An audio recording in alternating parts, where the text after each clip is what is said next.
only is that long-term security for Ukraine, not only do we help them grow the pie with investments, but we do have an obligation to the American taxpayer in helping them recoup the hundreds of billions that have occurred. So, rather than enter into some constructive conversations about what that deal should be going forward, we got a lot of rhetoric in the media that was incredibly unfortunate. And I could just tell you, Peter, as a veteran, as somebody who's been in combat, this war is horrific. And I think we've lost sight of that, of the literally thousands of people that are dying a day, families that are going without the next generation. And I find it kind of, frankly ridiculous. So many people in Washington that were just demanding, pounding the table for a ceasefire in Gaza are suddenly aghast that the president would demand one and both sides come to the table when it comes to Ukraine, a war that has been arguably far greater in scope and scale and far more dangerous in terms of global escalation to U.S. security. And I do have one for Karoline. Does President Trump have a bet with Trudeau about this USA-Canada hockey game tonight? And when there is a big hockey game on, is the president watching for the goals or for the fights? Probably both. I think he's watching for the United States to win tonight. I know he talked to the USA hockey team this morning. He talked to the players after their morning practice around 10 o'clock. And I also spoke to some folks from that team after. They were jubilant over President Trump's comments to the team. I believe they're going to put out a video of that call. So he looks forward to watching the game tonight, and we look forward to the United States beating our soon-to-be 51st state, Canada. Bloomberg, go ahead. My question is for Mike Waltz. Can you give us a readout of Kellogg's meeting with Zelensky that just wrapped up? And in particular, Zelensky publicly rejected this deal about the rare earth minerals. Where does that stand? Well, we're going to continue to have, he needs to come back to the table, and we're going to continue to have discussions about where that deal is going. Again, we have an obligation to the taxpayer. I think this is an opportunity. The president thinks this is an opportunity for Ukraine going forward. There can be, in my view, nothing better for Ukraine's future and for their security than to have the United States invested in their prosperity long term. And then a key piece of this has also been security guarantees.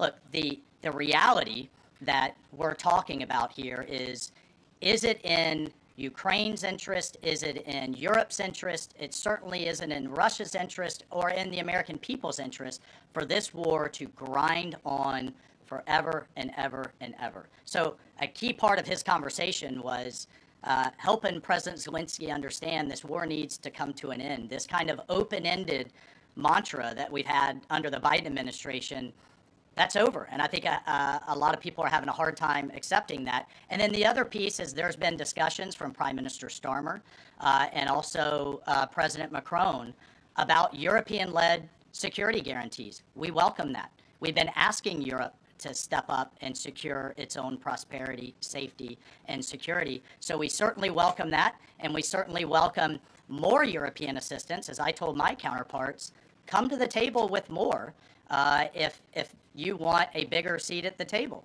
And we've been asking for that for quite some time. And has Russia pushed for sanctions in your talks with them? And have you consulted with international partners and allies about potentially rolling back sanctions in these negotiations to end the war? The talks with our Russian counterparts, both with my counterpart, the National Security Advisor, Secretary Rubio's counterpart, the Foreign Minister Lavrov, it really was quite broad, focused on what is the goals for our broader relationship, but very clear that the fighting has to stop to get to any of those brighter goals. And as a first step, we're just going to do some common sense things like restore the ability of both of our embassies to function. And again, this is common sense in foreign policy world. They call it shuttle diplomacy. We have to talk to both sides in order to get to both sides to the table, and both sides have said only President Trump can do that. Deanna. Thank you. My question is for Mike Waltz. All right. The president has called Zelensky a dictator. Does he view Putin as a dictator? And does he want Zelensky out of power? I know he's called for elections. And then thirdly, the head of the Defense Committee in Ukraine's parliament just has claimed that the U.S. has stopped selling weapons to Ukraine. Is that true? Well, most of our weapons that have gone to Ukraine have been part of a drawdown authority where we've literally taken them out of our stocks and then eventually through appropriations started buying them again to refill our stocks. I'll just state that there has been a lag in a lot of that process. So many of our stocks, as we look at our operations around the world, are becoming more depleted. That's one of the reasons many people have had a lot of concern about when does this end? How much is it going to take? How many lives will be lost? How much will we spend? As a member of Congress, we repeatedly asked the Biden administration those questions, and we never got a satisfactory answer. Look, President Trump is obviously very frustrated right now with President Zelensky. The fact that he hasn't come to the table, that he hasn't been willing to take this opportunity that we have offered. I think he eventually will get to that point, and I hope so very quickly. But President Trump, as we made clear to our Russian counterparts, and I want to make clear today, he's focused on stopping the fighting and moving forward. And we could argue all day long about what's happened in the past. Reagan. Yeah, what about, I have a what about, question Oh, the for IRS. Stephen. Excuse me, I just called on Reagan. Reagan, go ahead. I have a question for Stephen and a question for Mike. Sure. Stephen, I can start with you. There have been Thank you. reports that Trump is unhappy with the rate of deportations and he wants them to be higher. Is the president happy with the rate of deportations, and are there any plans to speed up the process? Well, first of all, we all appreciate the encouragement from the media to deport as many illegal aliens as humanly possible. So thank you, and I will promise you that the full might of the Department of Homeland Security, the Department of Justice, the Department of Defense, and every element and instrument of national power will be used to remove, with speed, all criminal illegals from the soil of the United States of America, to enforce final removal orders, and to ensure that this country is for American citizens and those who legally belong in this country. We inherited an ICE that was completely shuttered. We inherited a Department of Homeland Security whose sole mission was to resettle illegal aliens within the United States of America. In 30 days, the president sealed the border shut, declared the cartels to be terrorist organizations, has increased ICE deportations to levels not seen in decades, and we are shortly on the verge of achieving a pace and speed of deportations this country has never before seen. Thank you. And Mike, there have been reports that there's some underground opposition to Trump's pick for Undersecretary of Defense and Policy, Elbridge Colby.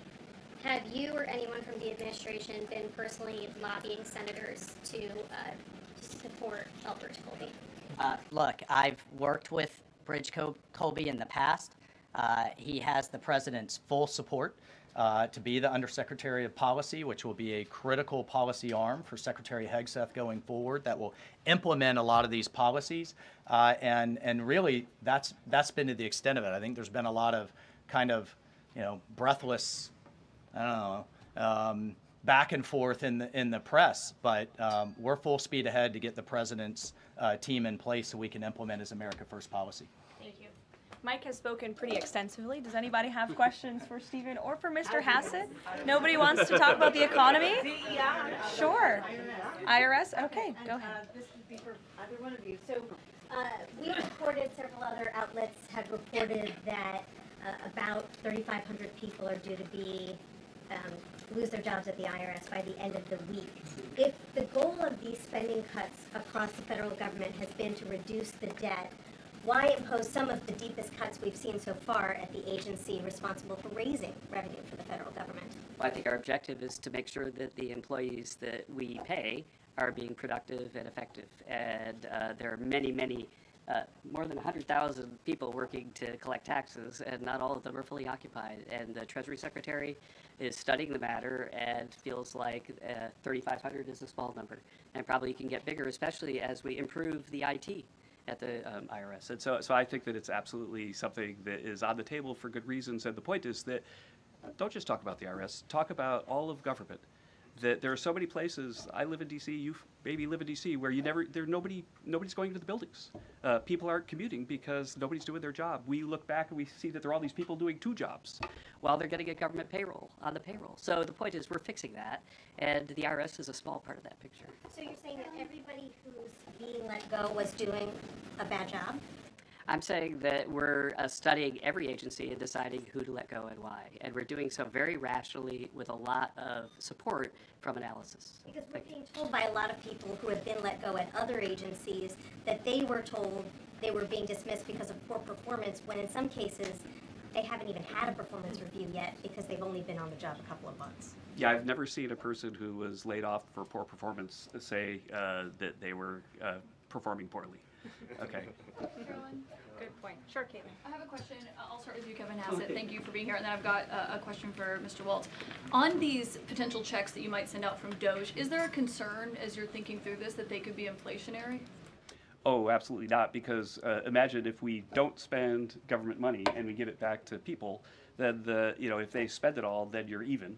But they're probably going to save a lot of it, in which case you're reducing inflation. Okay, so and also, when the government spends a lot, that's what creates inflation. We learned that from Joe Biden. And so if we reduce government spending, then that's reduces inflation. And if you give people money, then they're going to save a bunch of it. And when they save it, then that also reduces demand and reduces inflation. Okay, so you're not worried about it. And No, Mr. Waltz, to follow up on Peter's question, you wrote in an op-ed in the fall of 2023 that, quote, Putin is to blame, certainly like Al-Qaeda was to blame for 9/11. Do you still feel that way now, or do you share the president's assessment as he says Ukraine is to blame for the start of this war? Well, it shouldn't surprise you that I share the president's assessment on all kinds of issues. What I wrote as a member of Congress was as a former member of Congress. Look, what I share the president's assessment on is that the war has to end. And what comes with that? What comes with that should be, at some point, elections. What comes with that should be peace. What comes with that is prosperity that we've just offered in this natural resources and economic partnership arrangement, an end to the killing, and European security and security for the world. The president's not only determined to do that in Europe, he's determined to do it in the Middle East. And just a few months ago, we had an administration that had tried for 15 months, week after week, sitting with you here and couldn't get us to a ceasefire, couldn't get our hostages out. Now we're at that point. We're back to maximum pressure on Iran, and we have just begun, and we will drive towards a ceasefire and all of those other steps. I'm not going to pre-negotiate or get ahead of the sequencing of all of that. It's a very delicate situation. But this is a president of peace, and who here would argue against peace? Okay, so you do share that assessment. And can I follow up? In 2017, then President Trump. Go ahead. Can I just follow up really You quickly? just had 2 questions, Caitlin. Jordan, go ahead. I have an important follow-up. Jordan, from go Mike ahead. So, Go ahead. Mr. Hassett, you were speaking about tariff revenue, and you also addressed a question about the IRS. President Trump has spoken about replacing income tax with tariff revenue, especially with all this waste, fraud, and abuse that we're seeing cut. Is that a possibility?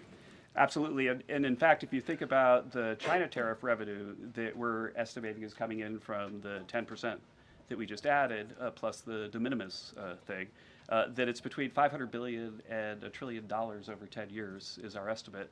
And that's something that is outside of the reductions that markets are seeing through the negotiations up on the Hill. And so we expect that the tariff revenue is actually going to make it much easier for Republicans to pass a bill, and that was the president's plan all along. And then I have a question for Stephen Miller about Doge. So you spoke about Doge. You said roughly $50 billion is set to be cut in a year of waste, fraud, and abuse by unelected bureaucrats. We're hearing this ironic narrative from the president's critics and the left-wing media that Elon Musk is an unelected bureaucrat and he's doing all this terrible stuff. Isn't one of Doge's objectives to get rid of the federal bureaucracy, the deep state, and also who was running the White House when Joe Biden was in office? Because I don't know a single person who believes it was Joe Biden. You're tempting me to say some very harsh things about some of our media friends. Yes, it is true that many of the people in this room for 4 years failed to cover the fact that Joe Biden was mentally incompetent and was not running the country. It is also true that many people in this room who have used this talking point that Elon is not elected fail to understand how government works. So I'm glad for the opportunity for a brief civics lesson. A president is elected by the whole American people. He's the only official in the entire government that is elected by the entire nation, right? Judges are appointed, members of Congress are elected at the district or state level, just one man. And the Constitution, Article 2, has a clause known as the vesting clause, and it says the executive power shall be vested in a president, singular. The whole will of democracy is imbued into the elected president. That president then appoints staff to then impose that democratic will onto the government. The threat to democracy, indeed the existential threat to democracy, is the unelected bureaucracy of lifetime tenured civil servants who believe they answer to no one, who believe they can do whatever they want without consequence, who believe they can set their own agenda no matter what Americans vote for. So Americans vote for radical FBI reform, and FBI agents say they don't want to change. Or Americans vote for radical reform on our energy policies, but EPA bureaucrats say they don't want to change. Or Americans vote to end DEI, racist DEI policies, and lawyers at the Department of Justice say they don't want to change. What President Trump is doing is he is removing federal bureaucrats who are defying democracy by failing to implement his lawful orders, which are the will of the whole American people. Thank you. Thank you very much, everybody. I'm looking at the clock. We've almost had an hour of time. I know a couple of these individuals have a meeting to get to at 2 p.m., so you're welcome to follow up with my team for further questions. We're going to let these guys get back to running the United States government, and we will see you all later. President Trump will be speaking at 3 o'clock at the Black History Month reception. So thank you. It's good to see you. We'll see you in a bit. Thanks. Are you watching the Black History Month reception, Mr. Miller? Stephen, on the fraud, should we expect indictments, or the indictments coming for all the fraud we found? Thorough and transparent investigation to understand the factors that led to this accident and to prevent similar occurrences in the future. Survivors of Flight 4819 have begun sharing their experiences, shedding light on the chaotic moments during and after the crash. One passenger recounted, "As we touched down, there was a sudden jolt, and the next thing we knew, the plane was upside down. It was terrifying, but the crew acted quickly to get everyone out safely." Another passenger praised the efficiency of the emergency response. Within minutes, rescue teams were at the scene, helping us evacuate and providing medical assistance to those injured. Their professionalism made a frightening situation more manageable. Delta Airlines issued a statement expressing relief that there were no fatalities and